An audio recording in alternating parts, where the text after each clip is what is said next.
Boa noite, meus irmãos, que a graça do Senhor Jesus Cristo seja com todos. Abramos nossas Bíblias.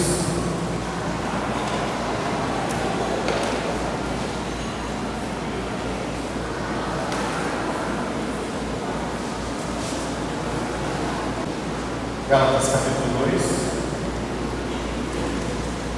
versos 11 ao verso 21. Gálatas capítulo 2, verso 11 ao verso 21. Palavra de Deus diz: E chegando Pedro a Antioquia, eu lhe resisti na cara, porque era repreensível, porque antes que alguns tivessem chegado da parte de Tiago, comia com os gentios, mas depois que chegaram, se foi retirando e se apartou deles, temendo os que eram da circuncisão. E os outros judeus também dissimulavam com ele, de maneira que até Barnabé se deixou levar pela sua dissimulação. Mas quando vi que não andavam bem e direitamente conforme a verdade do Evangelho, disse a Pedro na presença de todos: Se tu, sendo judeu, vives como gentios e não como judeu, por que obrigas os gentios a viverem como judeus? Nós somos judeus por natureza e não pecadores dentre os gentios, sabendo que o homem não é justificado pelas obras da lei, mas pela fé em Jesus Cristo. Temos também crido em Jesus Cristo para sermos justificados pela fé de Cristo e não pelas obras da lei, porquanto pelas obras da lei nenhuma carne será justificada. Pois se nós, que procuramos ser justificados em Cristo, nós mesmos também somos achados pecadores, é porventura Cristo ministro do pecado? De maneira nenhuma. Porque se torna a edificar aquilo que destruí, constituo-me a mim mesmo transgressor. Porque eu pela lei estou morto para a lei, para viver para Deus. Já estou crucificado com Cristo, e vivo não mais eu, mas Cristo vive em mim. E a vida que agora vivo na carne, vivo-a na fé do Filho de Deus, o qual me amou e se entregou a si mesmo por mim. Não aniquilo a graça de Deus, porque se a justiça provém da lei, segue-se que Cristo morreu em vão. Oremos.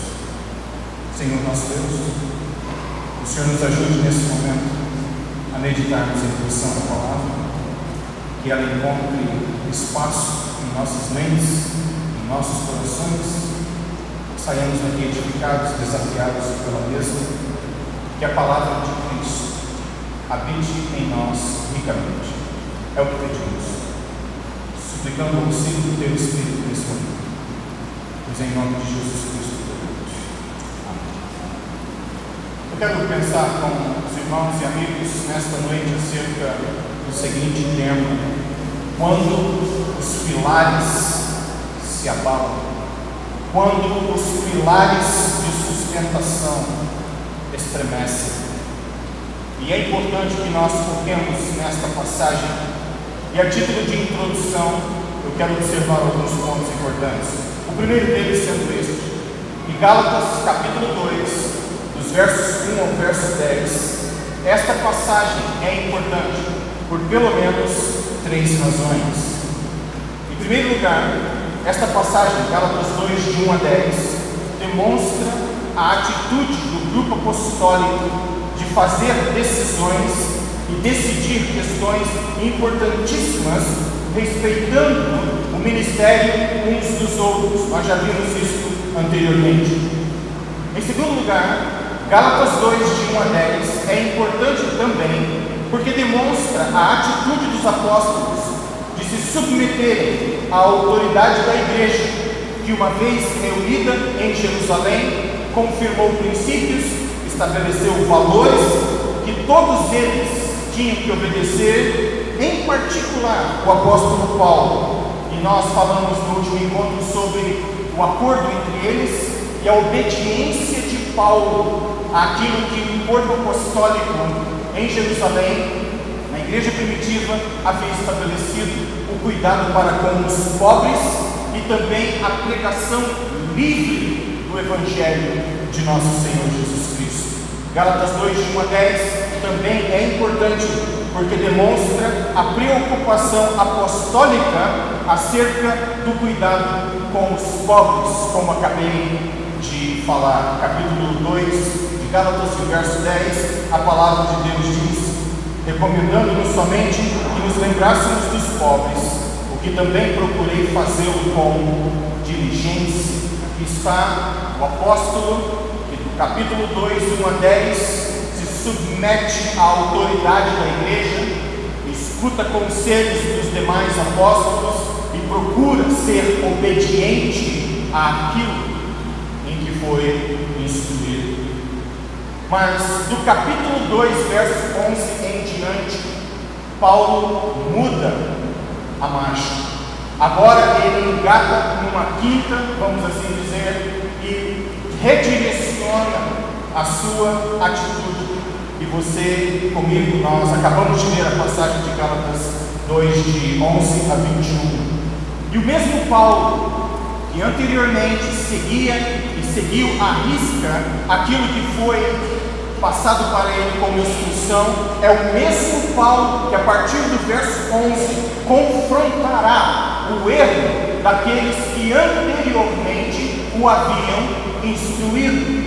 Então até o verso 10, Paulo é instruído. A partir do verso 11, ele muda e passa a instruir. E isso é de fundamental importância. Aquele que sabia como se submeter é o mesmo que agora exercerá essa habilidade de exortar e instruir e fazer com que o grupo se submeta à verdade. Então, Gálatas 2, de 1 a 10 descreve o apóstolo que se submete, ao passo que Gálatas 2, de 1 a 11 descreve o apóstolo que confronta. Volte os seus olhos para o verso 11 e nada mais, nada menos poderia ser tão incisivo. E chegando Pedro a Antioquia, lhe resisti na cara, porque era repreensível. Aqui está o homem de Deus, preocupado com a verdade. Também a título de introdução eu quero dizer isso, que nem a confrontação do erro, nem a diligência em cuidar dos pobres foram questões subjetivas para Paulo. Preste atenção no que eu estou falando.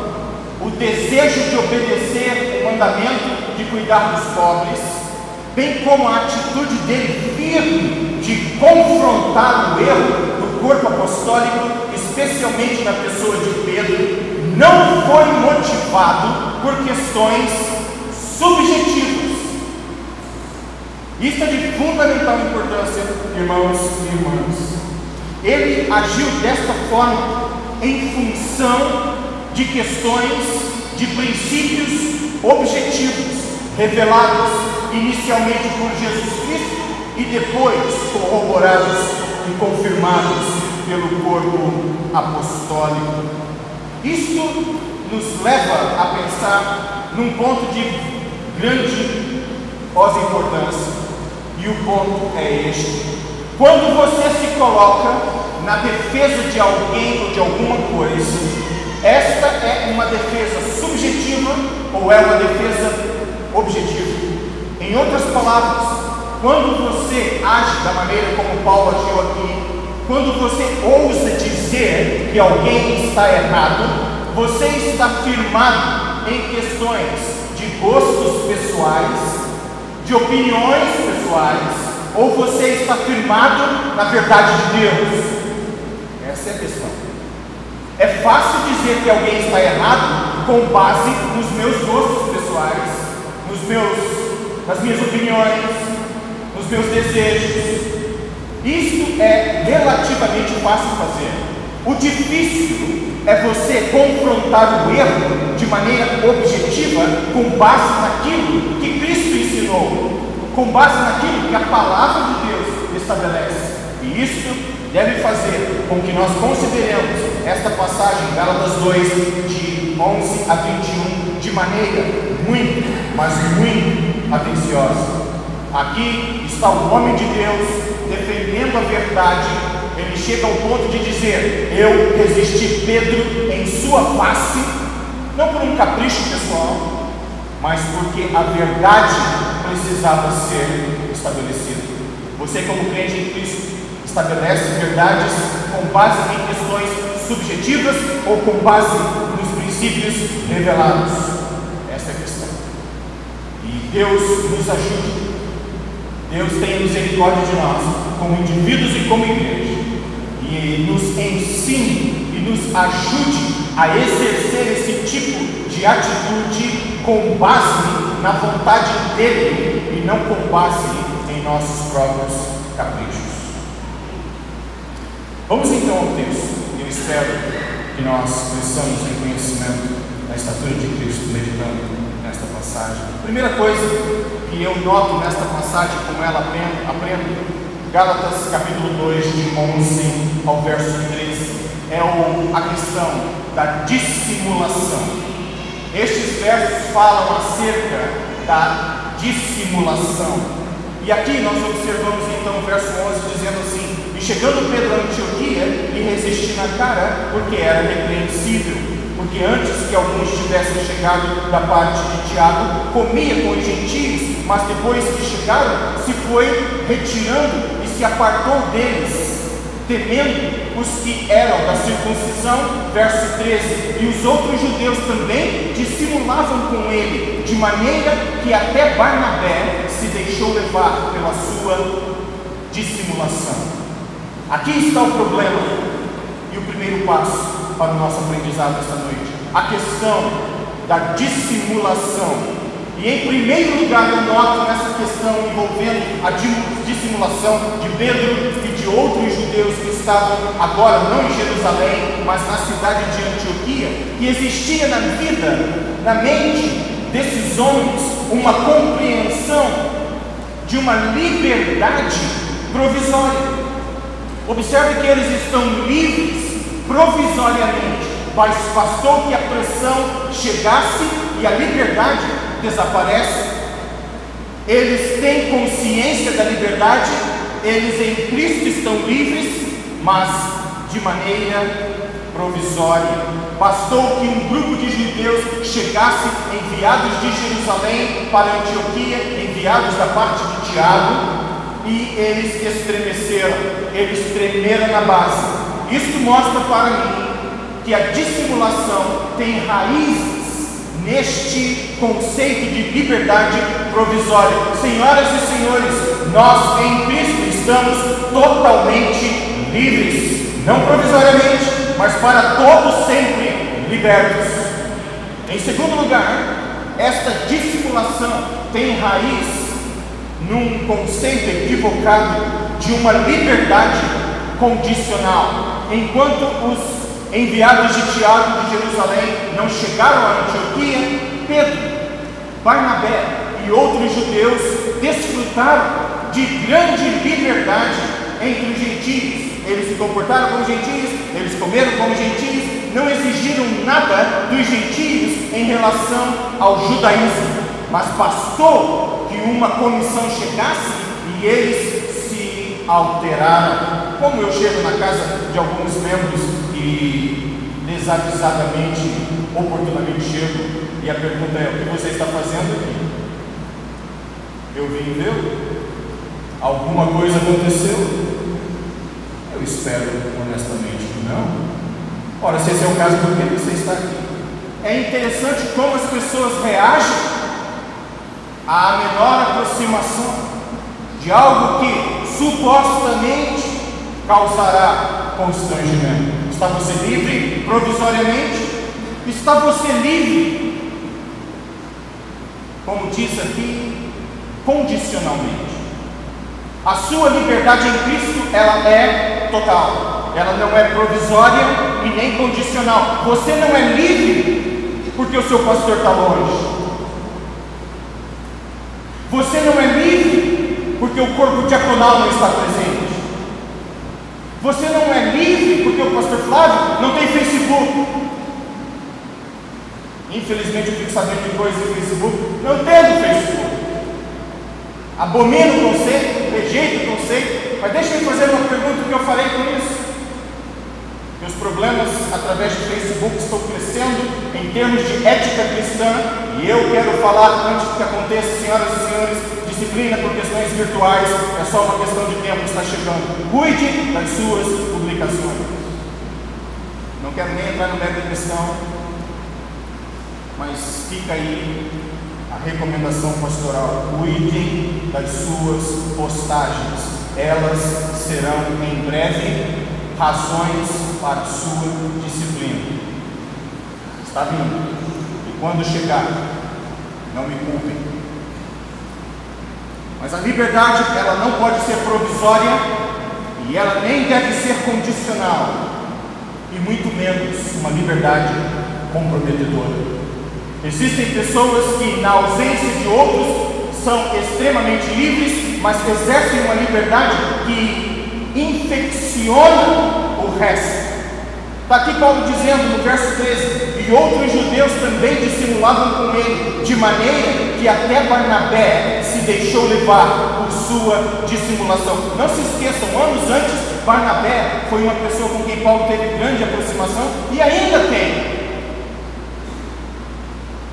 Mas chegou o momento em que eles precisavam de uma conversa muito séria. Pedro, Barnabé e outros judeus são chamados por Paulo e são disciplinados, porque eles estavam vivendo uma liberdade em Cristo provisória, uma liberdade em Cristo condicional e uma liberdade em Cristo comprometedora. Senhoras e senhores, a sua liberdade e a minha liberdade em Cristo não são prerrogativas para você agir de uma maneira inapropriada no mundo lá fora e ser um escândalo para o nome de Cristo e para o Evangelho de nosso Senhor Jesus Cristo. Você não pode usar a liberdade para este fim. Se você está fazendo isso, eu recomendo que você volte aos caminhos da santidade. E se você insistir com isso, eu gostaria de propor que você repensasse a sua conversão. É sério, muito sério. Dissimulação. Na Segunda Guerra Mundial, durante a Segunda Guerra Mundial, um grupo especialista foi organizado. Era uma unidade chamada a Unidade Fantasma. Sabe quem compunha esta unidade fantasma? Não militares, das forças especiais, dos comandos, nada disso. Era uma unidade especializada e formada por artistas. Acreditam nisso? Artistas. O que eles faziam era fascinante. Dentre as coisas que eles faziam, eu gostaria de ter uma foto para lhes mostrar, mas não foi possível projetá-la. Mas eu projetarei essa foto, será projetada em outra ocasião. Basicamente, o que eles faziam era isso. Eles sabiam de um ataque nazista prestes a acontecer. Eles tinham a habilidade de esconder bases, indústrias. É aquilo que nas Forças Armadas se chama de dissimulação e simulação. Existe algo que é real, mas você precisa esconder. Então você age com dissimulação, camuflagem. Mas existe alguma coisa que não é real, mas precisa parecer como se fosse. O general escocês Montgomery conduziu no norte da África várias investidas, e os alemães, pensando que eles estavam cruzando para territórios do norte africano com comboios, quando na verdade tudo não passava de caminhões, jipes e tanques de papelão e madeira. Mas sobrevoando em grande altitude, a impressão é que eles estavam vendo um comboio lá embaixo. Isso se chama simulação, quando você cria aquilo que não existe mas em forças armadas existe a dissimulação, quando você esconde aquilo que de fato existe. E a palavra de Paulo aqui é a seguinte: eu lhes resisti na cara, porque eles foram dissimulados. Isso é sério. Abra sua Bíblia em Lucas, no capítulo 13.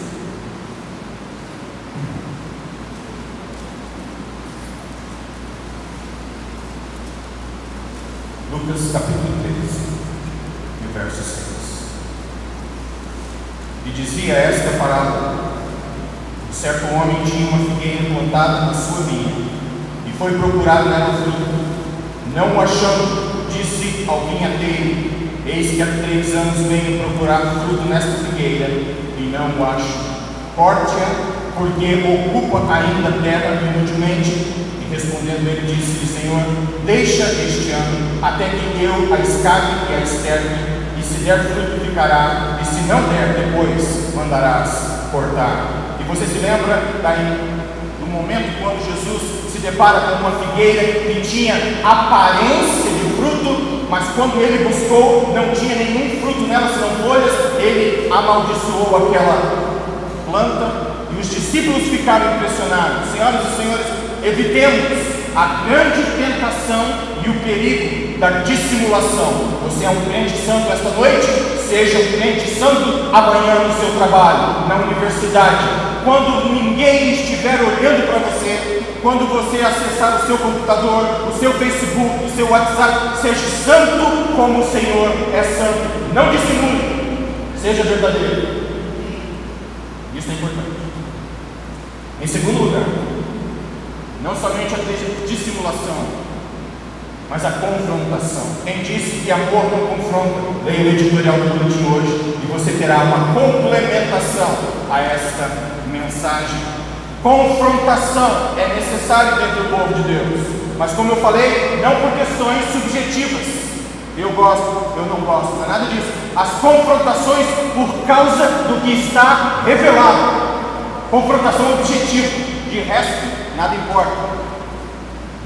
Mas aqui, nos Gálatas 2 a 14, de 14 a 19, eu vejo também outras coisas que forçaram Paulo nessa confrontação e estabelecem esta confrontação como algo verdadeiro e bom na história da igreja e para a história da nossa igreja. E em primeiro lugar, com base no verso 14, diz: deve haver sempre, e esta foi uma das questões da confrontação de Paulo, deve haver sempre uma coerência existencial. Verso 14: mas quando vi que não andavam bem e direitamente conforme a verdade do Evangelho, disse a Pedro na presença de todos: se tu, sendo judeu, vives como os gentios e não como judeu, por que obrigas os judeus a viverem como os gentios? Ou os judeus a viverem, os gentios a viverem como judeus. É necessário que exista em nossas vidas esta coerência existencial. As pessoas precisam ver o Evangelho de Cristo através das nossas vidas. Eu não estou dizendo, senhoras e senhores, que nós tenhamos que ser perfeitos. Todos pecaram e destituídos estão da glória de Deus. Meus filhinhos, eu vos escrevo estas coisas para que não pequeis, mas se pecarem, nós temos um advogado para com o Pai, e o seu sangue, ele é fiel e justo em seu sangue para perdoar não somente os nossos, mas os pecados de todos aqueles que o buscarem pela fé, os pecados de todo mundo. A questão não é perfeição. Nós não seremos perfeitos deste lado da vida, mas a questão deve ser coerência. E quão difícil é sermos coerentes. Uma tentação pequena e nós já estamos cedendo, escorregando e agindo de uma forma incoerente com a nossa fé. É o desafio. Paulo confronta, porque nessa confrontação Paulo quer estabelecer uma coerência existencial. Segundo, uma coerência doutrinária. Aqui estamos na contramão da história, por favor, orem. Amanhã eu tenho que ministrar uma aula magna, num contexto onde eu não sei se as minhas convicções, que um dia a mim mesmo fui ensinado, serão de fato aceitas ou se não receberão aberta oposição desde o início. Olhem comigo. A aula está pronta. O título é Púlpito ou Púlpito em tempos de depressão espiritual. E numa geração, numa época em que muitos líderes estão dizendo que doutrina não vale nada, eu estou indo para lá para falar sobre o quê? Exatamente. Coerência doutrinária. Paulo, no verso 15, diz o quê? Nós somos judeus. No final do verso 14, no meio do final, se tu, sendo judeu, vives como judeu, os gentios e não como judeu, por que obrigas os gentios a viverem como judeus? Nós somos judeus por natureza e não pecadores dentre eles, sabendo que o homem não é justificado pelas obras. Aqui está a doutrina da lei, mas pela lei, pela fé em Jesus Cristo, temos também crido em Jesus Cristo para sermos justificados pela fé de Cristo e não pelas obras da lei, porquanto pelas obras da lei nenhuma carne será e jamais foi justificada. Paulo está dizendo, é necessário que exista nesta confrontação de Paulo, ele está dizendo, irmãos, é necessário que exista uma coerência existencial. Além disso, é necessário que exista uma coerência doutrinária. E por fim, uma coerência que é, em sua natureza, proposicional, propositiva. Em outras palavras, esta doutrina, esta existência embasada em sã doutrina, me leva a ter um propósito.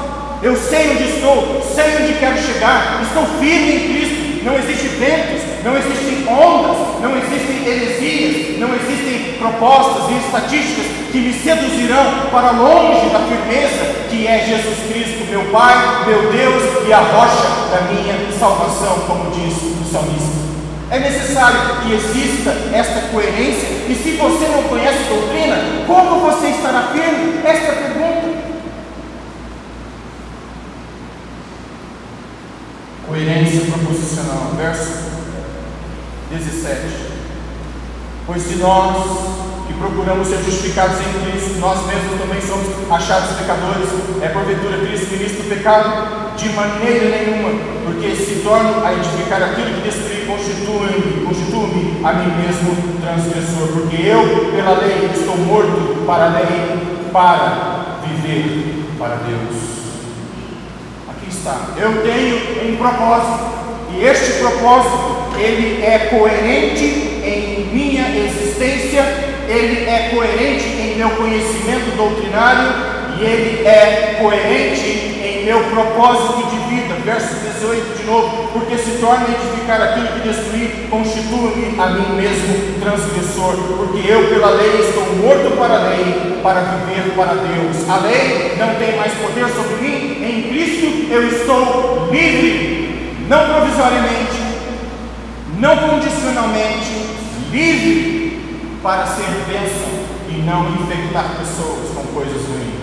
Em Cristo eu estou livre da lei, para viver totalmente para a glória do Senhor. Semana passada eu conversei com um irmão em Cristo.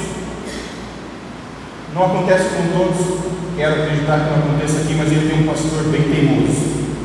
Eu não sou teimoso. Ele tem um pastor teimoso. Esse é o problema com grandes homens de Deus visionários, eles são um pouco convictos. Mas esse irmão em Cristo me disse, eu fui conversar com o meu pastor tinha um projeto enorme. Fui conversar com o meu pastor, e meu pastor teimoso. E depois de tentar argumentar, eu escrevi o projeto e disse, pastor, vamos fazer o seguinte, eu submeto à sua apreciação as minhas considerações. Não descarte-as, ore por elas, leia, reconsidere, e depois me dê um parecer. Se o Senhor disser não, eu continuarei ao seu lado. Mas por favor, não age de uma maneira inflexível ou confusa. Leia, medite e depois me dê uma resposta. O pastor fez? Esse irmão em Cristo disse para mim, esta semana, que o pastor dele chegou com o envelope com os documentos, com as mãos espalmadas, assim, o documento em mãos, e entregou para ele. Ele disse: o que isso significa? Ele disse: esta é uma atitude humilde de alguém que reconheceu o seu erro e está disposto a aprender. Aqui está o documento, mãos espalmadas, receba-o de volta, nós seguiremos conforme as suas instruções.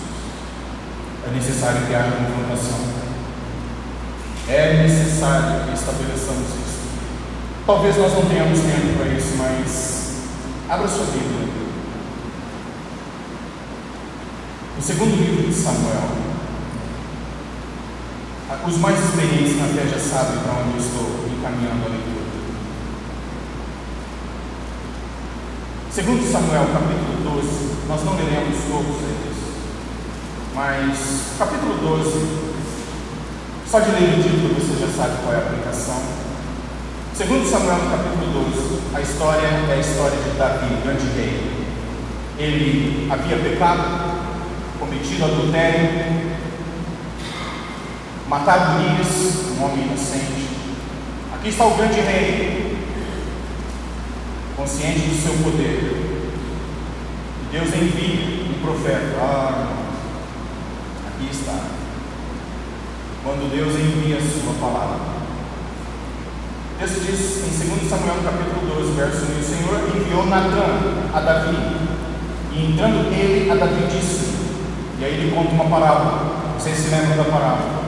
No final, depois leiam com calma a passagem toda, e o texto simplesmente diz que Natã, depois de ter contado a história de um abusivo que tinha várias ovelhas, mas na hora de receber os amigos ele pegou a ovelha de uma outra pessoa que só tinha uma, sacrificou aquela para festejar com seus amigos, tendo ele mesmo várias ovelhas de quem ele poderia desfrutar. Davi se enfurece, ele fica enlouquecido, ele fica irado, ele fica absolutamente revoltado e diz: Natã, este homem é digno de morte.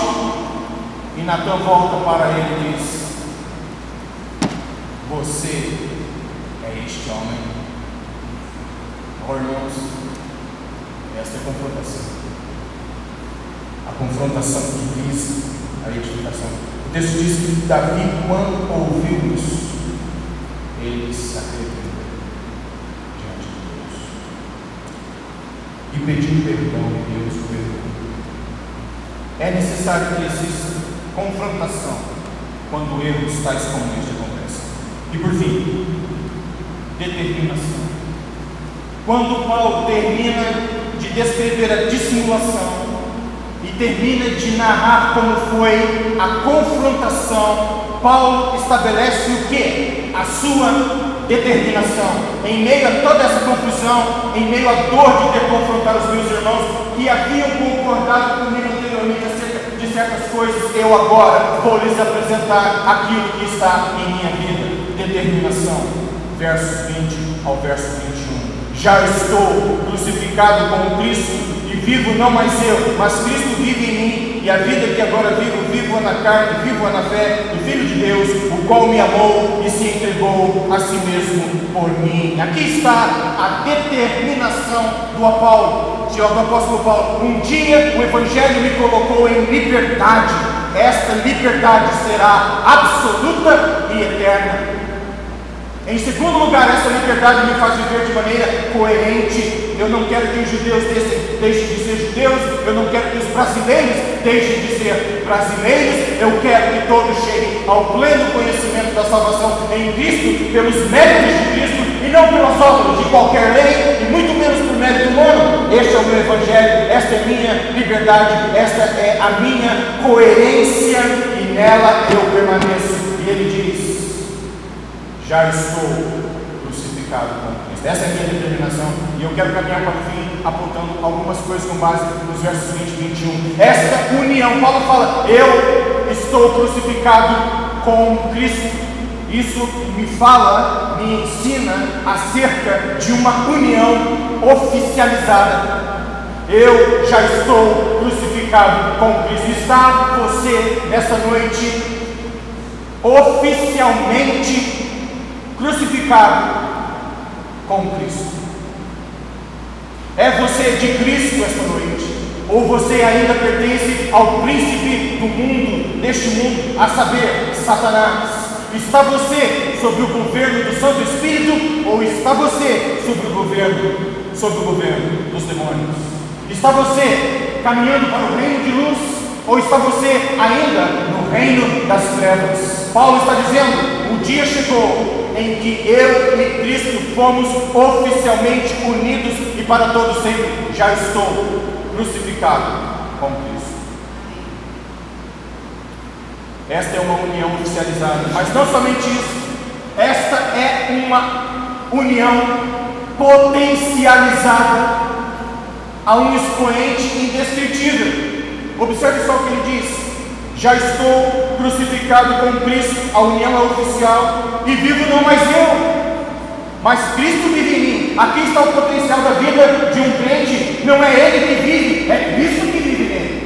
É por isso que a lei não tem mais poder, porque o poder da vida dessa pessoa é totalmente evangélico. É um poder de graça sobre graça. É o poder que liberta e dá coerência. É o poder de Cristo Jesus. Vivo não mais eu, mas Cristo vive em mim. É uma união oficializada, é uma união potencializada ao máximo, de maneira impossível até de ser descrita. Tente-se e tente descrever para você mesmo, para alguém essa semana, o que é ter Cristo vivendo em sua vida. Olha o potencial, olha as chances, olha as possibilidades. É tremendo, é magnífico, é excelente, é extraordinário. Vislumbra algo. Eu quero Cristo. Preciso da cruz para oficializar isso. Preciso da ressurreição para que Ele viva em mim e eu possa conhecer todos os dias o poder do Cristo ressurreto que em mim atua. Mas não somente é uma união oficializada, uma união potencializada, é uma união legitimada. Ninguém poderá te separar do amor de Deus. Você pecou, ninguém jamais poderá trazer acusação contra os escolhidos de Deus, no sentido de fazer com que esses santos sejam separados de Deus. Se você pecou, confesse, se arrependa, entre os dos trilhos, busque santificação, mas lembre-se disso: em Cristo nada, absolutamente nada, poderá separá-lo do amor dele. É o que a palavra de Deus diz. Respeito aqueles que não acreditam nisso, mas para mim é o suficiente saber que em Cristo meu relacionamento com Ele foi legitimado. João, capítulo 15, abre o seu livro.